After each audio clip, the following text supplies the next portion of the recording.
Assalamualaikum, salam sejahtera dan bersama-sama dengan saya Raifah Zulkifli. Untuk waktu ini menerusi temu bual Air Radio, kita nak berbicara berkaitan dengan mengimarahkan Masjid Selat Melaka ketika musim Perintah Kawalan Pergerakan. Kami bawakan kepada anda Ustaz Muhammad Rizwan bin Muhammad, Imam 1 Masjid Selat Melaka, bersama-sama dengan kami menerusi talian Zoom. Assalamualaikum Ustaz. Ya, Waalaikumsalam warahmatullahi taala wabarakatuh. Puan Raifah Zulkifli, apa khabar? Alhamdulillah, baik.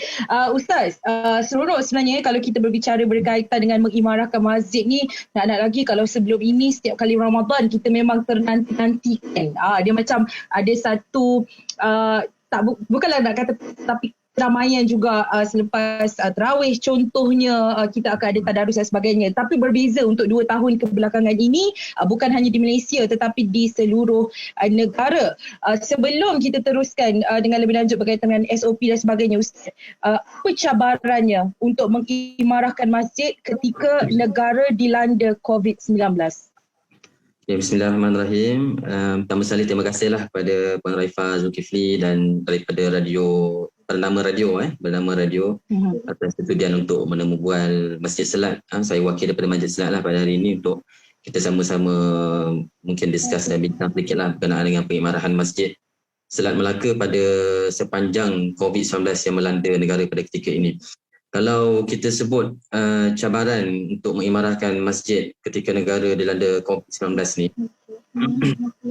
mensorot kembali sejarah PKP kita yang awal-awal dulu pada 18 Mac 2020 sehinggalah ke hari ini dengan PKP, PKPP, PKPP-nya lagi kan, macam-macam lagi PKPP ada.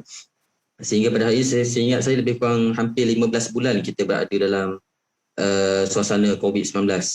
Jadi cabaran yang kita tengok, masjid ni sebenarnya dia antara institusi yang terkesan dengan COVID-19 disebabkan oleh SOP yang telah dikuatkuasakan oleh pihak kerajaan, menyebabkan masjid ni dia jadi satu tempat di mana masyarakat awam ni banyak yang memberi kecaman, pernah jugalah dikecam oleh masyarakat awam, dikritik oleh masyarakat awam disebabkan oleh SOP yang sangat ketat berbanding dengan SOP yang telah dikuatkuasakan di pasar raya, di mall dan sebagainya kan. Ini merupakan salah satu cabaran lah kepada pihak pengusaha Masjid Selat terutamanya. Kalau kita tengok masyarakat awam yang masih belum jelas dan faham berkenaan dengan SOP yang telah ditetapkan oleh pihak kerajaan, menyebabkan mereka ni marah pada pihak masjid. Sedangkan pihak masjid hanya menjalankan tugas dan menjalankan amanah-amanah dan kuatkuasakan SOP yang telah ditetapkan oleh pihak kerajaan itu sendiri. Tapi bila masyarakat awam ni dia tak faham, jadi dia nak juga masuk ke masjid, dia nak marah-marah pihak pengusaha masjid. Jadi kita dalam suasana PKP ni, pihak pengusaha masjid kena kental lah sebenarnya. Merupakan satu cabaran yang saya rasa agak getir jugalah bagi pihak pengusaha masjid untuk berhadapan dengan masyarakat-masyarakat yang seperti ini. Ada yang faham okey, tapi kebanyakan ramai yang masih belum jelas SOP yang telah ditetapkan oleh pihak kerajaan sebenarnya. Itu yang pertama lah. Yang kedua, kalau kita tengok masjid ni sumber pendapatan kewangan dia sebenarnya hasil daripada kutipan tabung masjid itu sendiri kan. Bila COVID-19 melanda Malaysia pada 2020 sehingga ke hari ini, tabung Masjid Selat khususnya sedikit merosotlah daripada segi kutipan. Jadi kalau kita tengok daripada komitmen masjid itu sendiri, setiap bulan kita perlu keluarkan sejumlah peruntukan yang agak banyak juga untuk kita menampung perbelanjaan bulanan masjid. Jadi dengan hasil kutipan yang kita dapat, sebenarnya kalau ikutkan, kita tidak dapat menampunglah untuk dalam tempoh sebulan punya perbelanjaan. Itu merupakan agak banglah bagi pihak pengusaha untuk menguruskan daripada segi kewangan masjid itu sendiri. Itu antara dua cabaran utama lah bagi pihak pengusaha masjid. Ustaz, nak tanya, ada tak Ustaz temui kes di Masjid Selat sendiri orang yang masuk senyap-senyap ke ataupun marah-marah kat depan masjid ke, cuma tak tular je? Ada tak situasi itu berlaku? Ada. Sepanjang saya berada di Masjid Selat ni dalam tempoh PKP ni, ada 3-4 kes lah yang memang ada orang masyarakat awam, khususnya kita tengok foreigner ni kalau ikutkan masjid memang kita benarkan lagi lah untuk dia masuk dalam masjid. Tapi ada juga yang muka ala-ala Melayu macam tu kan. Bila dah masuk dia pun dah terlepas. Tapi sebab di Masjid Selat ni kita ada pengawal keselamatan. Dia lepas pengawal keselamatan di pintu pagar utama. Tapi bila dia masuk di dalam masjid, kita ada satu lagi lapisan pengawal. Dekat situ dia dah sangkut lah. Tapi adalah 2-3 kes daripada masyarakat awam luar ni dia masuk tanpa kebenaran kita lah. Alright. Ustaz, dalam keadaan sekarang ini macam semua orang rasa tertekan, macam-macam perasaan, bercampur baur. Ada yang menerima arahan yang diberikan, ada yang masih lagi meragui dan sebagainya. Biasalah tu Ustaz kalau kita tengok di platform media sosial dan sebagainya. Kalau dulu kita melihat masjid juga sebagai satu tempat untuk kita dapatkan pelbagai bantuan. Kalau kita tak faham, contohnya kita boleh tanya imam ke, kita susah, kita boleh jumpa Bilal ke pengurusan masjid dan sebagainya. Tapi sekarang ini macam mana Ustaz? Bagaimana Masjid Selat mendekatkan diri dengan masyarakat khususnya yang memerlukan? Dalam tempoh PKP, sebelum ni pada awal tahun 2020 itu, bila PKP diperkenalkan oleh pihak kerajaan, Masjid Selat sendiri pun ada memberikan bantuan sebenarnya. Kita telah memperuntukkan sejumlah 10,000 seingat saya, untuk diberikan kepada keluarga-keluarga yang memerlukan. Itu antara bantuan yang telah diberikan oleh pihak masjid lah. Kemudian ada juga NGO dan syarikat-syarikat swasta yang datang kepada Masjid Selat untuk menyalurkan bantuan-bantuan melalui Masjid Selat, dan kita edarkan kepada khususnya anak karya kita lah yang berdekatan dengan Masjid Selat ni untuk kita beri kepada mereka yang memerlukan. Kita bagi ni daripada segi barang makanan harian lah, beras, gula, macam tu lah. Jadi ianya berlaku lah, maksudnya Masjid Selat juga turut membantu mereka yang memerlukan ketika ini. Baik, peranan utama masjid Ustaz, mengimarahkan masjid. Macam mana ni? Masjid tak boleh masuk. Takkanlah semua aktiviti ibadah kita nak terhenti di situ. Adakah Masjid Selat juga menggunakan digitalisasi secara digital? Untuk sekarang ni kalau kita tengok solat fardu apa semua tu memang kita masih jalankan seperti biasa. Sebab kita masjid seluruh Malaysia jugalah, kita terikat dengan pekeliling daripada negeri yang telah dikeluarkan oleh pihak kerajaan. Jadi seperti mana di masjid-masjid yang lain, Masjid Selat juga kita ikut kepada pekeliling yang telah dikeluarkan oleh pihak JAIM. Di mana untuk tempoh PKP 3.0 ni, had jemaah kita hadkan kepada 12 orang sahaja untuk solat fardu, solat Jumaat, solat jenazah dan lain-lain lah melibatkan solat-solat ni. Dan aktiviti-aktiviti yang lain seperti kuliah, ceramah bulanan, aktiviti takmir, kelas Al-Quran, semua diberhentikan serta-merta disebabkan oleh PKP sekarang lah. Tapi yang sebelum-sebelum ni, kita memang pakai platform digital secara online. Kita menggunakan aplikasi Facebook, kita punya grup WhatsApp, di mana kita buat tazkirah ataupun kuliah mingguan dan bulanan secara online atas talian. Kalau kita tengok dalam Facebook Masjid Selat Melaka tu, kita ada post lah dekat situ. Dan juga dengan khutbah Jumaat. Khutbah Jumaat pun ada juga kita buat secara live.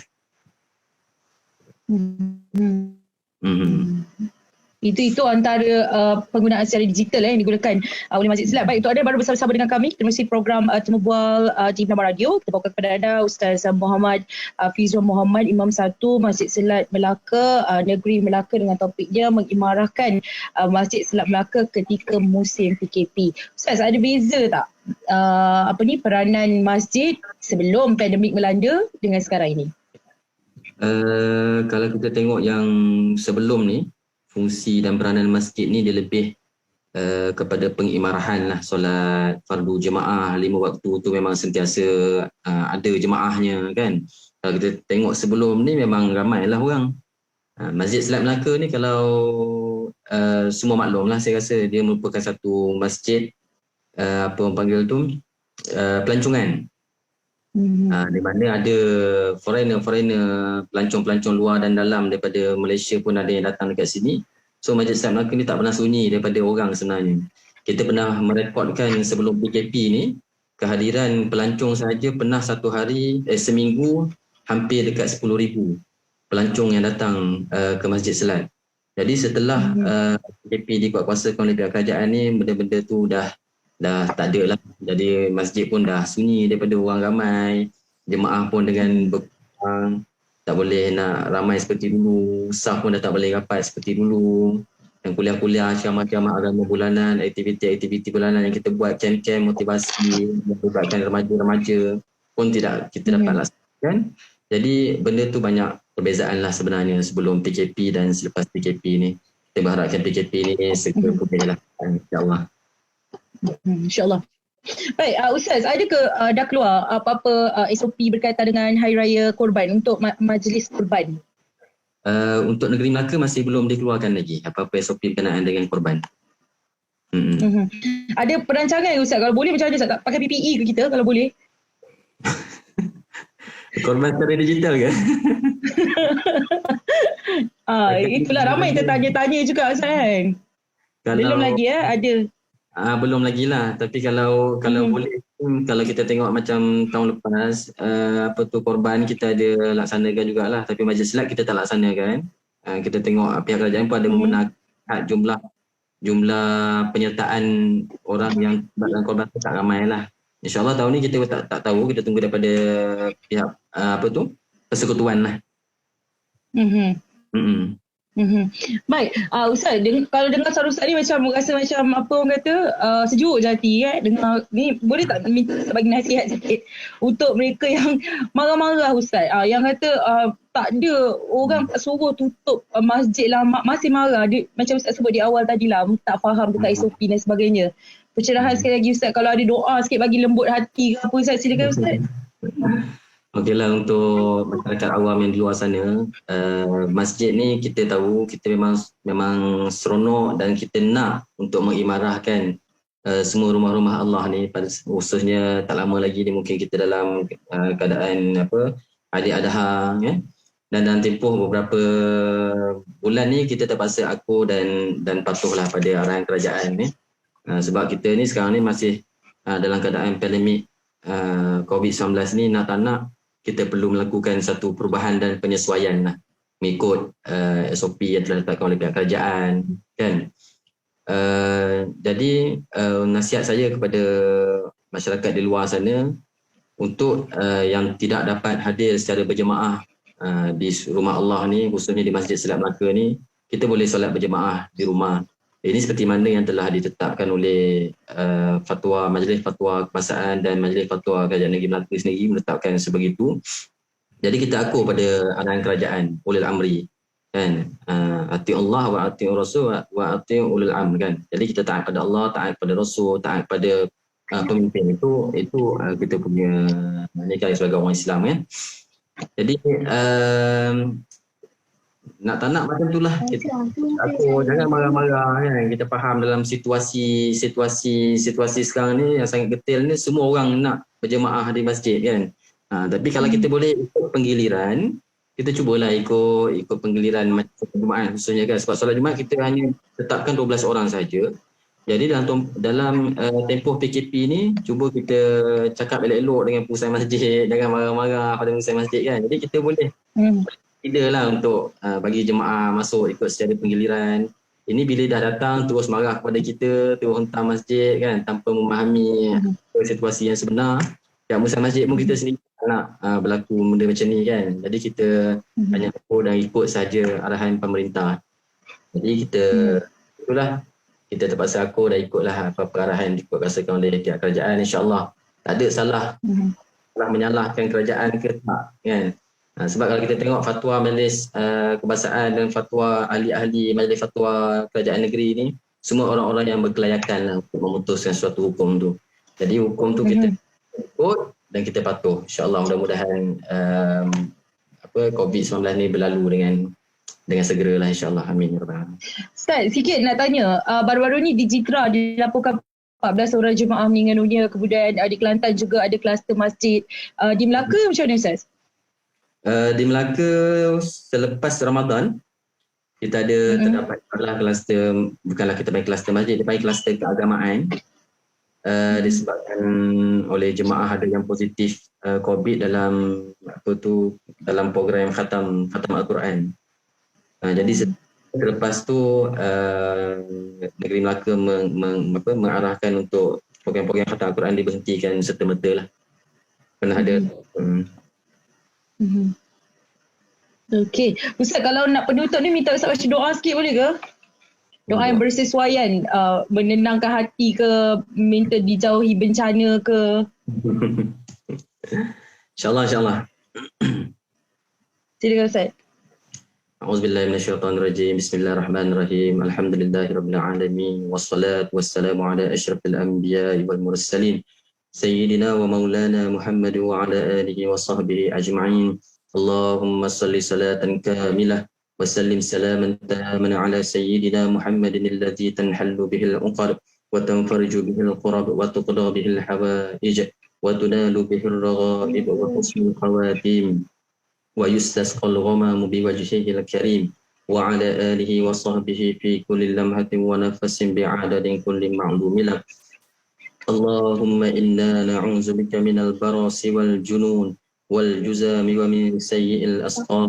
اللهم ارفع عنا البلاء والوباء والغلاء والمهان وسوء الفتن ما ظهر منها وما بطن يا أرحم الراحمين. اللهم ارفع عنا البلاء والوباء والغلاء والمهان وسوء الفتن ما ظهر منها وما بطن يا أرحم الراحمين. ربنا عليك توكلنا وإليك أنبنا وإليك المصير.